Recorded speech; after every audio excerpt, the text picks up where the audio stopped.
Israeli Prime Minister Benjamin Netanyahu has led a high-level security meeting as the US applies pressure to reach a deal in Gaza and secure the release of the captives. Meanwhile, an Israeli court has postponed Netanyahu's scheduled testimony in his long-running corruption trial. His hearings were put off for the next 2 weeks after the head of Mossad and the IDF intelligence chief cited national security concerns. Just hours earlier, US President Donald Trump called for the case against Netanyahu to be dropped.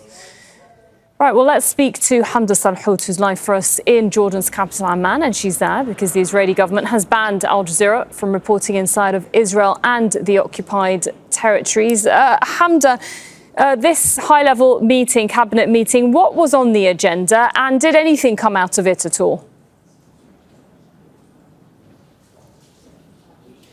Well, the main agenda item here was the war on Gaza and if there could be a ceasefire that was reached. However, according to Israeli media and the prime minister himself, there was nothing concrete that came out of this meeting. It was pretty high level. It happened at the military southern command base in Beersheba. It's in the southern part of the country. And Netanyahu had his top security chiefs with him talking about a wide variety of things when it comes to the war on Gaza. Now, military sources have said that they are close to wrapping up their ground operation in Gaza, meaning that there are no more strategic gains for them to be met, and that anything further that they do on the ground could endanger the 50 captives that are still being held in the Palestinian territory. But Netanyahu himself has said just last night that he believes both things can be achieved: defeating Hamas and also the idea of releasing the captives through military means. However, there are main sticking points when it comes to any possibility of a ceasefire. Mediators keep pushing the Israelis to send a delegation to either Cairo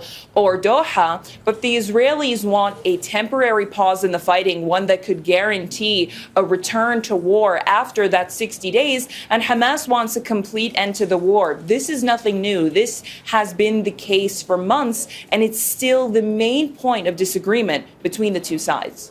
Hamda, Netanyahu's corruption trial, as we were saying earlier, they're postponed. But under what pretext?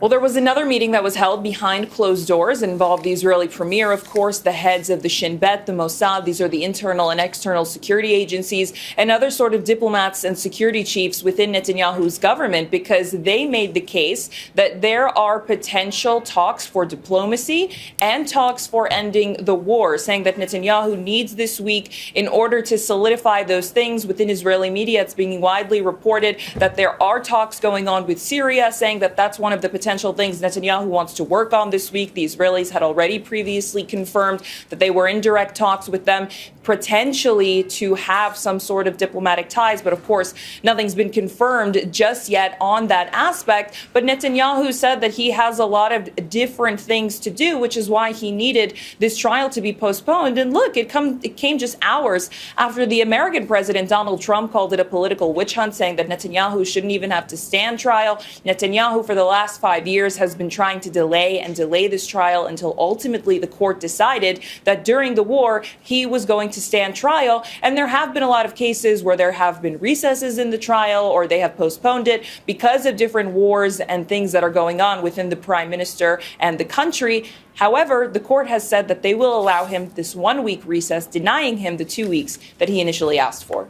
OK, thank you very much for that update on everything that's happening in Israel. Hamda Salhout there. Let's go to Tel Aviv, where Gideon Levy is a columnist for Haaretz, an Israeli news publication based in Tel Aviv. Thank you very much, Mr. Levy, for your time. I'll go back to the Netanyahu trial in a moment. But first of all, what are your thoughts when you see Israel's latest heavy bombing of northern Gaza overnight, as we've seen? These are very densely populated areas targeting displaced people, especially in tents, health facilities, as we heard there, hit. Now, the list goes on, and all of that despite pressure on Israel to secure a ceasefire.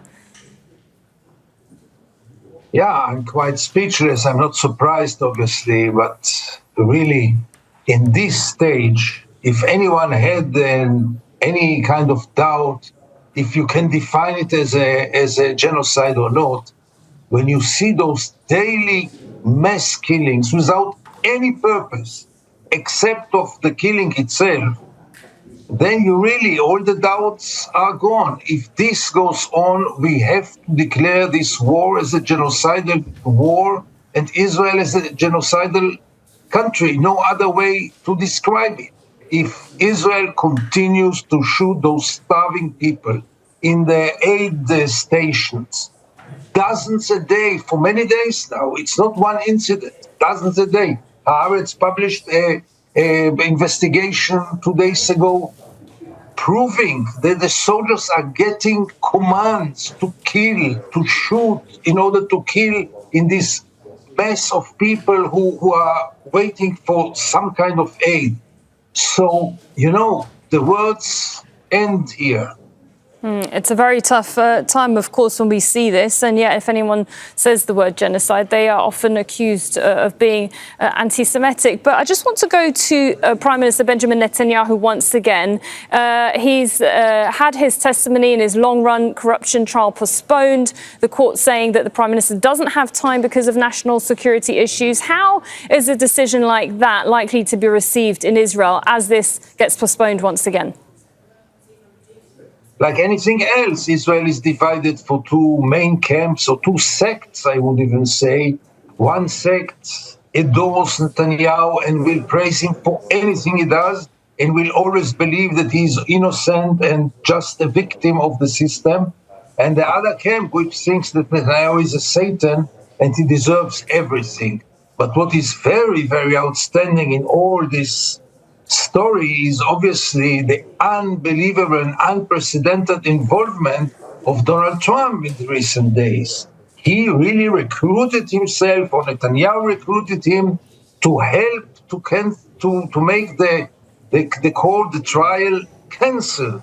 And this is really unprecedented, and there's no other explanation but to be astonished that the President of the United States dares to interfere in a legal procedure in another country. This we never saw before. It's interesting you say that, because that's actually, that was noted by the Israeli opposition leader Yair Lapid last week, where he said that Trump should not interfere in a judicial trial in an independent country. But do you think the court's decision came after Donald Trump saying that the case should be thrown out? Do you think this is being seen as an endorsement to Netanyahu, and how much is it likely to help Netanyahu himself with trying to stay in power as well? I think that there are so many factors who are mixing and boiling and intervening in this trial that long time ago it stopped to be a trial and it became a whole mess with so many elements in it. It has nothing to do anymore with justice or with law, by the way. This trial became a joke, a circus. Netanyahu does there whatever he wants. He is a prime minister there, not someone who stands to a trial, but a prime minister. The judges are extremely weak vis-a-vis the prime minister. And after the war in Iran, even more so, because there are so many who think that Netanyahu was revealed as a hero in this war, and everyone thinks that now he deserves everything. So one camp will now do anything possible to cancel this trial. And if you ask me, finally they will find a way, the most bizarre way, but this trial will never end. Right. But I just want to cover, obviously, as this trial is ongoing, looking at Israel's standing on this ceasefire deal right now, because not much seems to have come out of this top-level cabinet meeting from overnight. No indication of a breakthrough, and that's despite Trump's push for a deal, of course, the mediators and Hamas wanting an end to the war. Yeah, and Netanyahu does not want an end to the war unless it will also mean the end of his trial. We reach this level in which the trial is connected to a ceasefire in Gaza. The suffer of 2.3 million people in Gaza depends now, among other things, also in ending the trial of Netanyahu. As surreal as it sounds, that's reality right now. Now, he will not end the war unless Donald Trump either will promise him one way or the other the ending of his trial, or Donald Trump will put pressure on Netanyahu like he did with Iran. But Donald Trump doesn't seem to use the leverage that he has in his hands, because he could bring the end of the war in Gaza a long time ago within days. One phone call from Donald Trump and the war in Gaza is over. But this phone call never reached. Right. Thank you very much for speaking with us and giving us your thoughts there, Mr. Gideon Levy from Haaretz, the Israeli news publication. Thank you. Don't miss out. Get the full picture. Subscribe to Al Jazeera for reliable news and expert insights. Like, share, stay ahead.